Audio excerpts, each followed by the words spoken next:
Mercedes has a 70-point championship lead. Their rookie driver, Kimmy Antonelli, has rewritten the record books. He's won 3 of the first 4 races in 2026 and achieved something no driver in Formula One history has ever done. He won his opening 3 Grand Prix races from 3 back-to-back pole positions. Not Ayrton Senna. Not Michael Schumacher. Nobody. The W17 is the fastest car on the grid, and the Mercedes engine passes every test the FIA puts in front of it.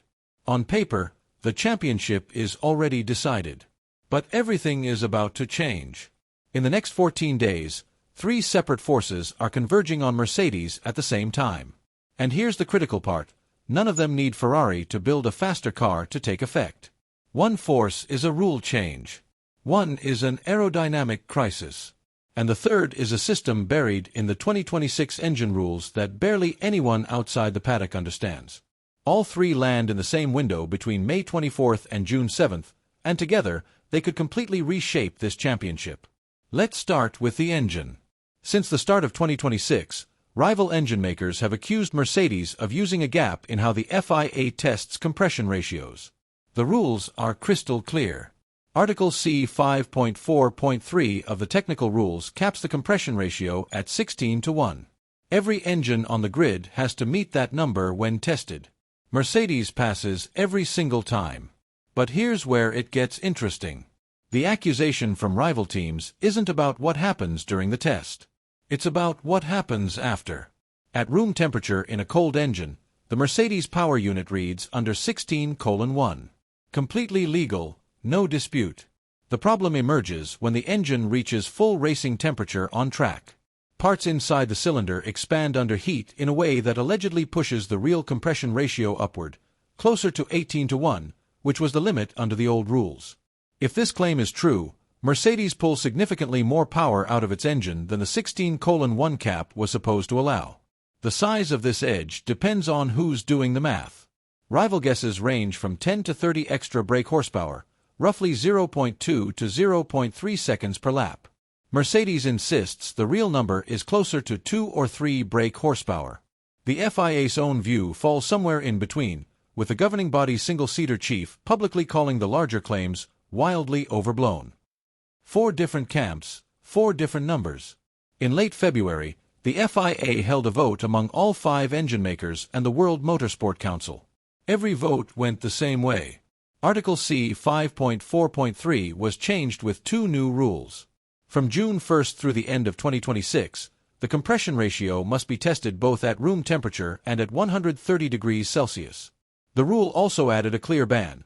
Any part, setup, or system designed to raise the compression ratio above 16 under racing conditions is now against the rules. From 2027, the cold check goes away for good. Only the hot test remains.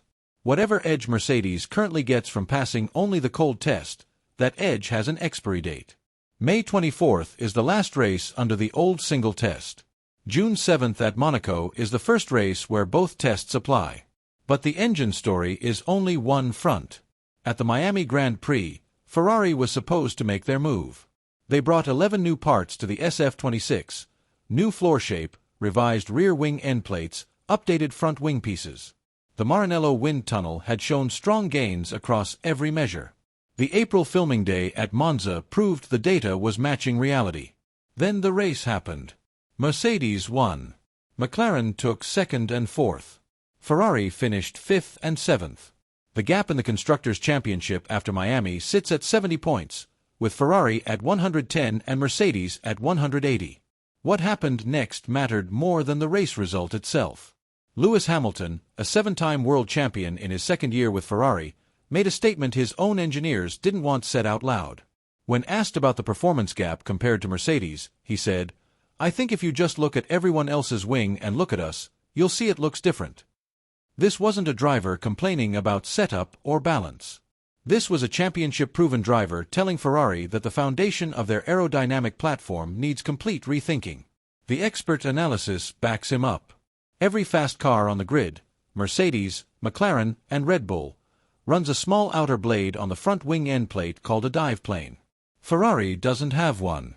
This small component helps steer airflow around the front tire. The SF26 is by most expert views the simplest front wing on the grid, and that simpleness is leaving speed on the table.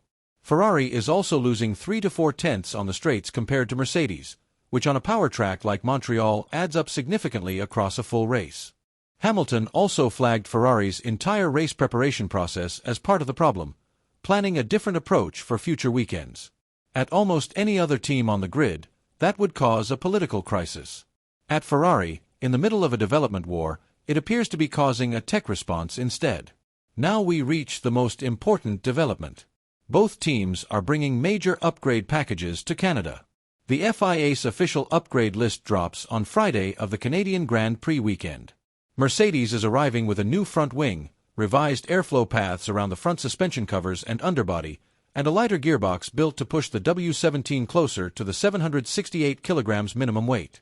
But the most critical upgrade is the software. Kimmy Antonelli has lost 26 grid positions off the start line across the first 4 Grand Prix and 2 sprint races of 2026.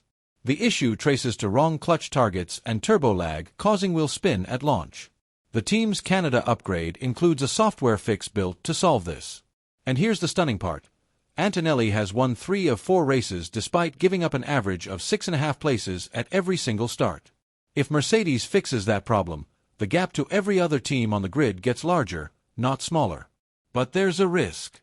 Upgrades don't always deliver on track what they promise in the wind tunnel. Mercedes is betting heavily on Canada with their new package.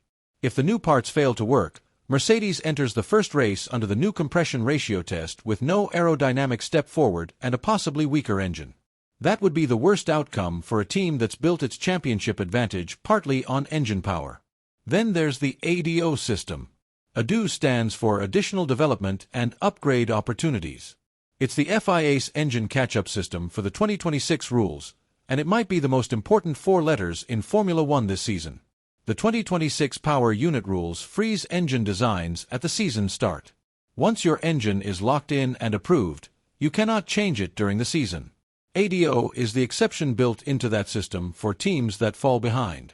The FIA tracks each engine maker through something called the ICE Performance Index, which combines engine torque, engine revs, MGUK power output, and a lap time weighting model. It strips out aerodynamics on purpose, engine against engine with nothing else blurring the picture. The season is split into review windows. Window 1 covers the first 5 race weekends: Australia, China, Japan, Miami, and Canada. Once the Canadian Grand Prix ends, the FIA calculates each engine maker's gap to the best engine on the grid. The tiers decide what happens next. An engine maker between 2 and 4% behind gets 1 extra upgrade in 2026 and 1 in 2027, plus roughly $3 million in cost cap relief. But an engine maker 4% or more behind gets 2 upgrades per season and roughly $4.65 million in extra budget. This is the detail the championship hinges on.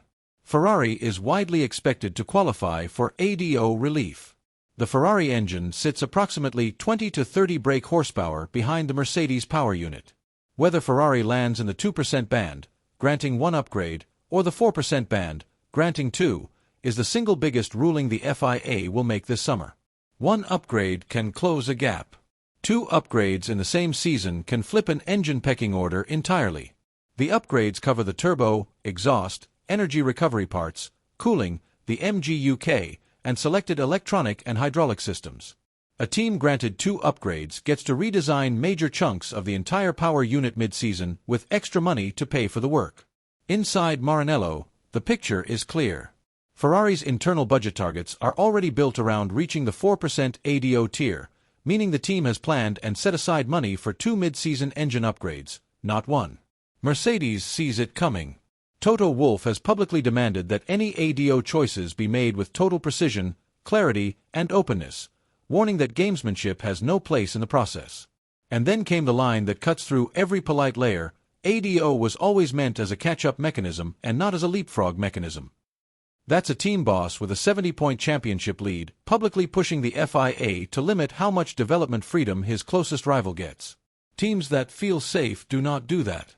The FIA's timeline is clear. The Window 1 results are due no later than 2 weeks after the Canadian Grand Prix, placing the ruling on or around the Monaco Grand Prix weekend, June 5th through 7th. Here's where all three fronts converge into a genuine championship threat.